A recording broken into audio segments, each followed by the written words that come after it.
Bonjour à toutes, bonjour à tous. Ça fait un petit moment que je vous ai pas fait de vidéo. Il y a 2 ou 3 personnes dernièrement qui m'en ont reparlé. Donc je me permets de vous en glisser une comme ça. Ce sera certainement pas la dernière d'ailleurs. Je vais commencer le plus simplement du monde par une dédicace qui va bien aujourd'hui. Je voudrais souhaiter une bonne fête à toutes les mères, toutes ces femmes qui sont déjà devenues mères ou celles qui sont sur le point de le devenir. Pour les autres, ça attendra l'année prochaine. Et rendre hommage à leur pouvoir créateur. Parce que peu d'hommes l'admettent encore aujourd'hui, mais sans elles, on n'est pas grand-chose. Voilà. Ceci étant fait, bien évidemment, j'ai une pensée particulière pour la mienne, et pour celles au pluriel, que je côtoie au jour le jour. Voilà, mesdames, plus profond respect. Si je suis poussé à vous faire une vidéo aujourd'hui, c'est suite à une évolution certaine et profonde qui a eu lieu depuis 1 an que je ne vous ai pas fait de vidéo en fait maintenant. Il y a eu énormément de travail qui a été fait, il y a eu énormément d'évolution dans différents domaines. On peut dire aujourd'hui, et je pense ne pas me tromper sur la chose, l'avenir me dira si j'ai parlé trop vite ou pas. Je pense avoir trouvé un certain équilibre entre le côté masculin, même macho, puisque je suis retourné bosser en atelier mécanique, et le côté un peu plus féminin, créateur, créatif même, pour être précis, entre les toiles comme celle que vous avez là derrière, qui date un peu, certes, mais il y en a eu d'autres depuis, un côté artistique, auteur, et une partie sensible. Donc le côté masculin en chacun de nous finit par prendre des décisions, agréables ou pas d'ailleurs, parfois, pour ancrer les choses dans la matière, ces choses que le côté féminin perçoit, ressent, idéalise. Et quand on arrive à un certain point d'équilibre, le plus étrangement du monde, ça se concrétise rapidement. Alors en ce qui me concerne, je ne peux parler qu'en mon nom propre, puisque c'est ma perception des choses, jusque dans l'emploi du temps. Ce que je veux dire par là, c'est pour vous citer l'exemple que je connais le mieux, puisque c'est moi-même, je le pratique tous les jours un petit peu, j'espère. 3 jours de mécanique masculin, macho, même, clairement. Et le reste du temps, totalement, alors différent, j'irai pas jusqu'à dire ça, mais complémentaire. J'ai dû passer par différentes phases, bien évidemment, et je vous souhaite de pouvoir y passer aussi, avec beaucoup de sagesse et le moins de douleur possible, parce que les plus grandes évolutions se font souvent dans des souffrances assez intenses. Donc ces évolutions m'ont permis de poser des limites avec moi, pour moi, par moi aussi. Il a fallu un certain nombre de fois avoir à réviser sa copie pour les poser, les reposer à nouveau, les verbaliser, passer par l'expression de ses limites et les respecter. Pas seulement pour les autres ou par les autres, mais par soi-même. Parce que la seule personne qui nous accompagne jusqu'à notre dernier souffle, c'est nous-mêmes. On est seul quand on est, et on est seul quand on meurt. Entre deux, il ne tient qu'à nous, en toute liberté, en toute âme et conscience, pour reprendre une formule consacrée, de choisir très ouvertement les engagements qui nous déterminent, ce que l'on veut, ce qui vibre en nous. Et pour atteindre ce point-là, il faut se connaître. Il faut apprendre à s'aimer soi-même. Et il faut passer par une introspection profonde pour trouver, localiser, détecter toutes les blessures qu'on a pu avoir. Alors quand je parle comme ça, j'entends déjà des masculins qui disent non, moi ça va, pas de problème, je vais bien. Oui, certes. Mais est-ce que vous en êtes certain? Au plus profond de vous. On porte tous un certain nombre de blessures. Tous et toutes, bien sûr. J'exclus pas les femmes, surtout. Et j'en viens justement au point crucial de ma motivation pour cette vidéo. C'est la discussion que j'ai eu grand plaisir à avoir cet après-midi même. Et c'était grand. Avec mon propre père. Alors, s'il a la chance un jour de tomber sur cette vidéo par le plus grand des hasards, voilà, l'univers fera ce qu'il a à faire là-dessus, je voudrais lui exprimer toute ma gratitude en regardant la caméra le plus possible dans les yeux pour lui dire un grand merci pour cette vidéo et pour cette discussion. Parce que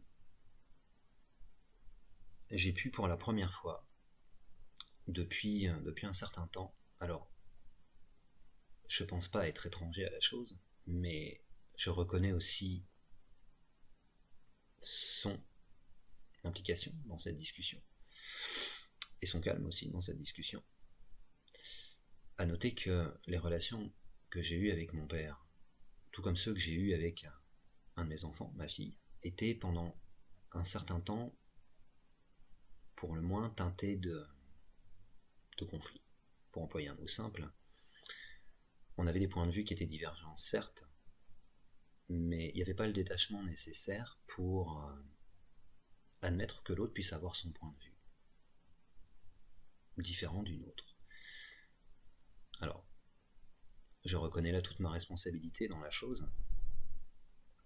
Bien évidemment, j'étais pas étranger au phénomène, parce que dans une discussion, on est deux, et dans une dispute, on est deux aussi. Sinon, c'est un monologue, l'autre s'en va, et l'affaire est réglée. On reste seul, et comme le disait Bouddha, quand on prend une pierre incandescente dans le but de l'envoyer sur quelqu'un, au final, c'est soi-même que l'on brûle. Donc voilà, petit aparté terminé. J'ai abordé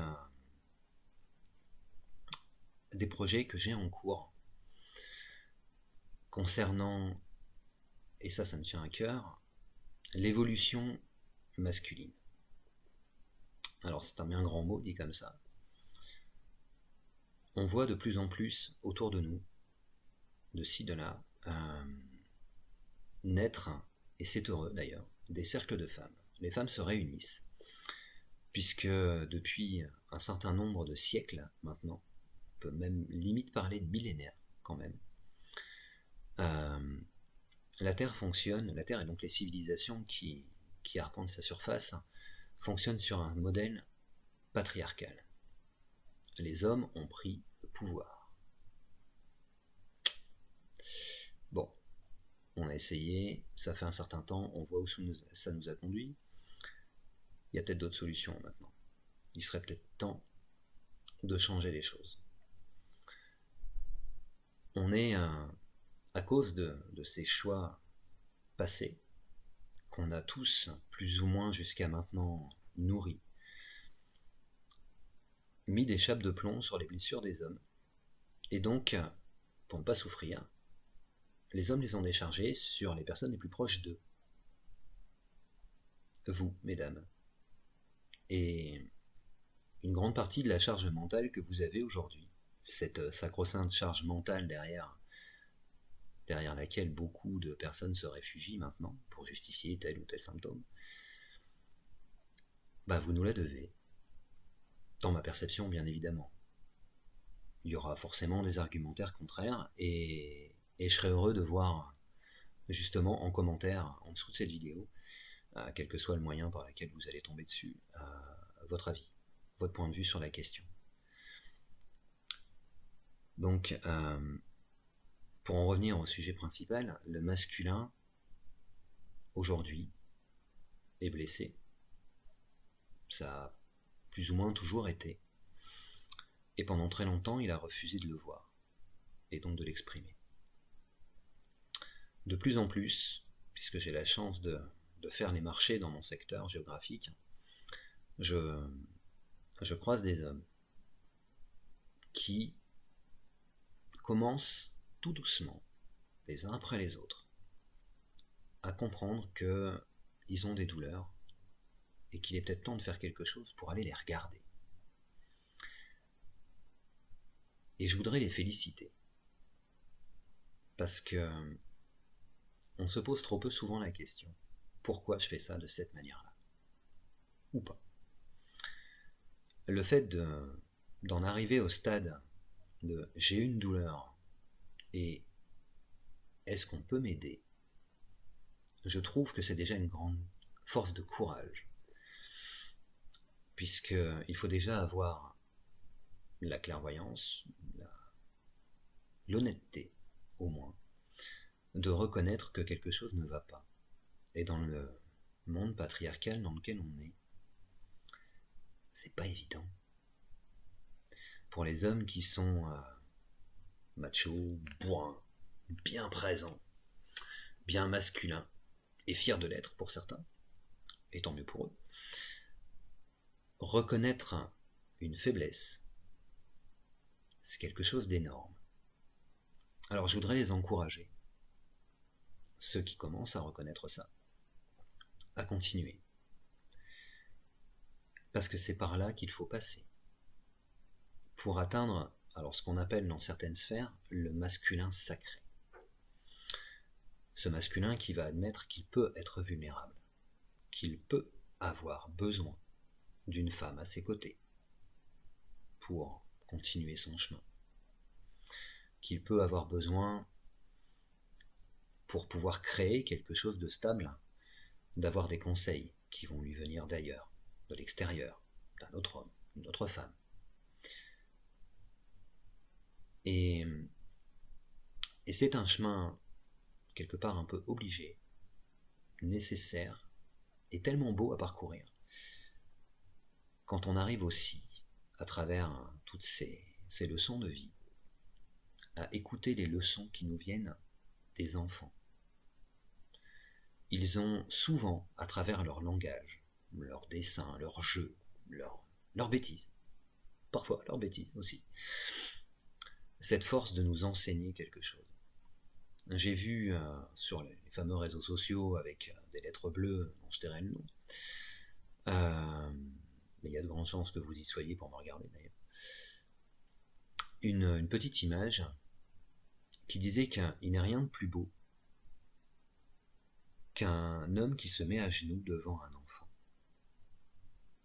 J'ai la chance d'avoir aujourd'hui, et ça n'a pas toujours été le cas, croyez-moi bien, des relations assez particulières avec les enfants, voilà, avec notamment les miens, bien sûr, et notamment avec mon petit dernier, qui a une certaine vision de la vie assez peu commune. Et les moments privilégiés où on n'est rien que tous les deux sont juste des cadeaux. Et je les apprécie à leur juste valeur parce qu'il a toujours quelque chose à me transmettre ou à me faire travailler à travers les questions qu'il me pose, les réponses que je suis obligé de lui donner. Parce que, et c'est un conseil que je vous engage à suivre, messieurs, mesdames, quand vous dites quelque chose à quelqu'un, écoutez-vous. Parce que bien souvent, les réponses aux questions que vous vous posez, vous les donnez aux autres. sans même comprendre que vous vous parlez à vous-même. On pourrait délayer sur plein de sujets. J'avais pris des notes, d'ailleurs, vous voyez que mes yeux baissent entre deux. C'est pour regarder un petit peu mes petits post-it. Je pense qu'il y en a énormément. Je vais passer directement à la question en fait que j'allais vous poser en fin de vidéo, quitte à continuer après. Mais je voulais vous demander quel sujet vous intéresserait pour une prochaine vidéo. Voilà. Donc là, quelque part, je viens de m'engager à en faire d'autres. Oups. Lâchez-vous.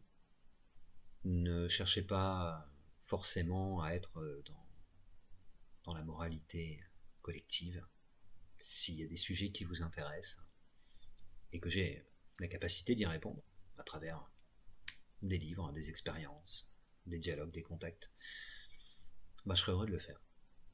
Voilà. Parce que j'ai compris aujourd'hui que transmettre, quelle que soit la méthode, que ce soit par des peintures, par de la poésie, par des livres, que je suis en train d'écrire pour certains, par des dialogues, des communications sur les réseaux sociaux, sur ces vidéos par exemple aussi,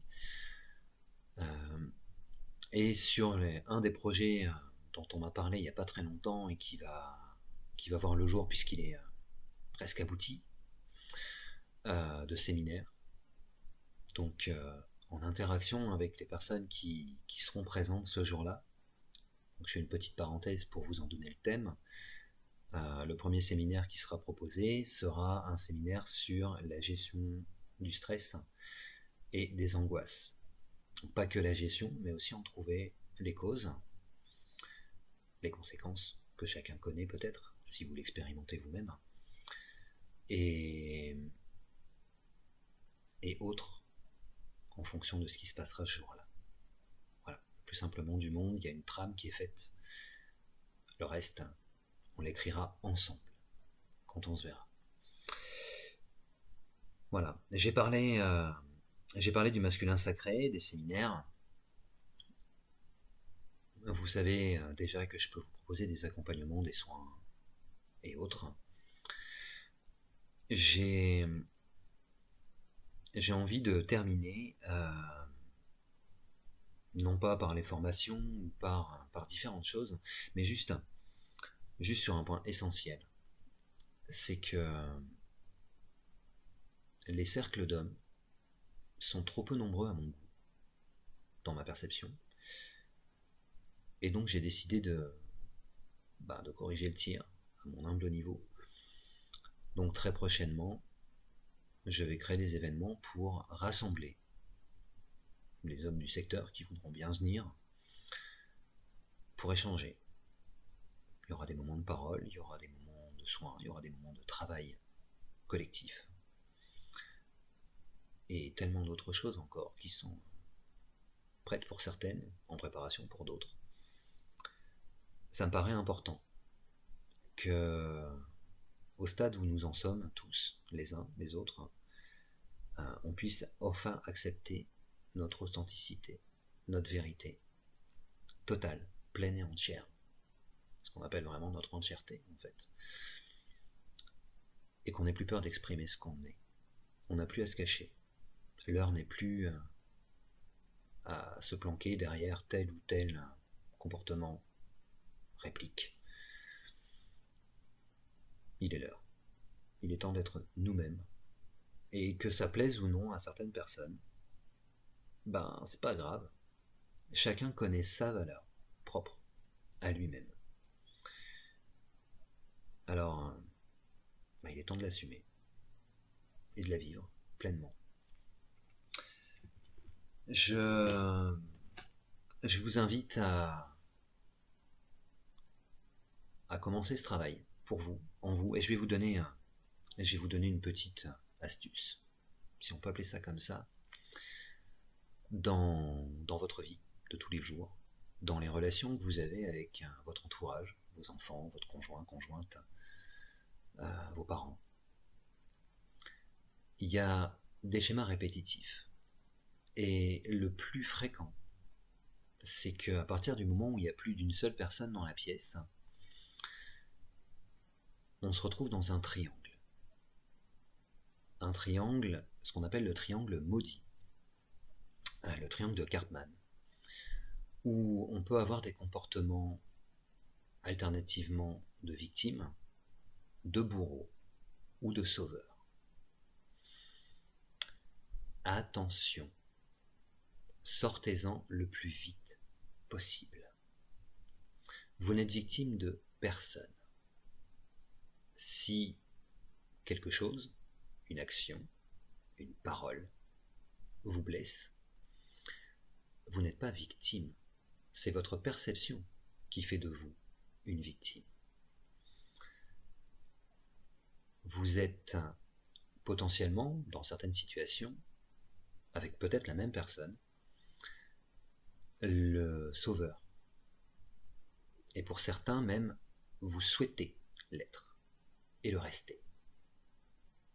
Il y a quelque chose à aller voir aussi de ce côté-là. Et parfois on est le bourreau, consciemment ou inconsciemment d'ailleurs. Le problème dans ce genre de triangle, c'est qu'on passe alternativement d'une des arêtes à l'autre. Alors, quand on a été victime un certain temps, et qu'on décide de prendre son pouvoir personnel, il peut arriver parfois qu'on décide, inconsciemment ou pas, de sauver l'autre. L'autre dans cette interaction, échange, ça peut rassurer. Ça peut entériner le fait d'avoir repris son pouvoir. Ça ne fait qu'un temps. Au bout d'un moment, et cela n'engage que moi, mais je pense que certaines personnes vont comprendre à travers mes mots ce que je leur dis, à trop vouloir sauver les autres, on devient leur bourreau, parce qu'on les empêche d'atteindre leur pouvoir à eux et leur propre évolution. Certaines personnes vont vouloir évoluer et d'autres pas. Et c'est ok, c'est leur choix. Vouloir à tout prix sauver quelqu'un, quelque part, c'est un peu lui manquer de respect en fait. Donc, par charité chrétienne, et je mets des guillemets,